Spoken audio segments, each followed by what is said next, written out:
Welcome to another episode of This Goose is Cooked, where we review books intended for our future generations. Today's book, Clifford Takes a Trip, by Norman Bridwell, published by Scholastic Inc. Homeward Bound meets Grizzly Man. Come and take a trip with Clifford the Big Red Dog. Clifford's owner, a girl named Emily Elizabeth, explains why her family only takes vacations close to home. It's so Clifford can come along too. Norman Bridwell does a wonderful job sparking the reader's imagination as to what it would be like to have a dog as big as Clifford. The pictures and words worked well together to provide just enough context for the reader. The story opens on Emily Elizabeth celebrating her last day of school.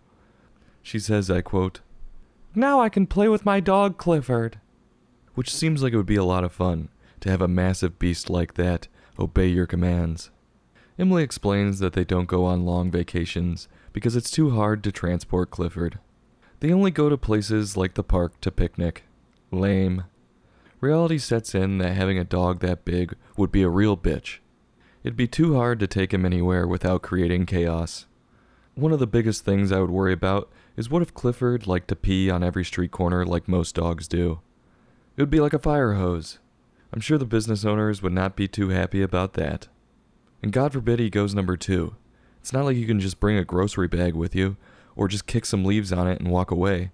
What the hell would you do? Well, anyway, Emily begins to tell a story as to what happened last year when they tried to vacation far away without Clifford. And this is when the story really begins. She says, I quote, "Last year was different. Last year we went to the mountains." So they left Clifford with an old-ass lady who's their neighbor. This doesn't seem like a very smart decision, considering there's no way she could restrain Clifford. It actually seems like a dangerous situation for the lady. Clifford gets sad being left behind and begins to howl that night. He actually gets a shoe thrown at him. Boy, that was a gamble by that guy who threw that.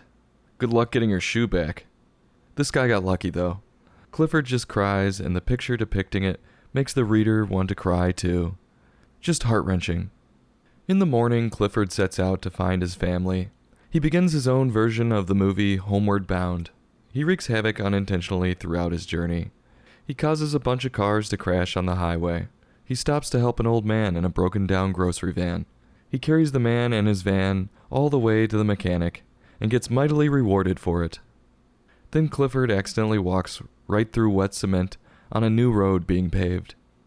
He reaches a bridge, but didn't have money to pay the toll to cross. Really, the toll operator is going to demand money from a dog like that?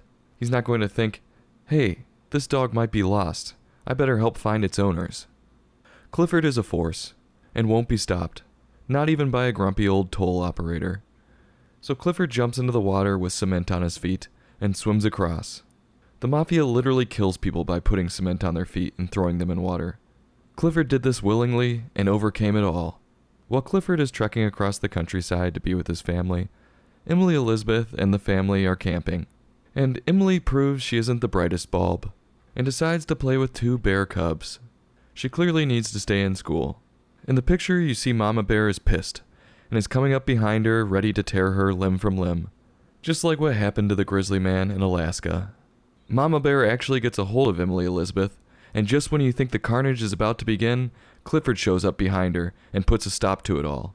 He scares the shit out of Mama Bear so bad that she leaves her kids behind to run up a tree. Clifford and Emily return the cubs to Mama, and everything is all cool. Clifford's strength created peace, just like a bouncer at a bar.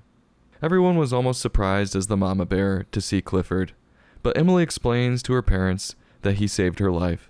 So Clifford got to enjoy the last couple of days of vacation with his family. And the story ends on the family in a flatbed truck, with Clifford on the back of it, saying that next time they should vacation closer to home. This book had it all for me. Great pictures and writing that sparked emotions from heartbreaking to fear.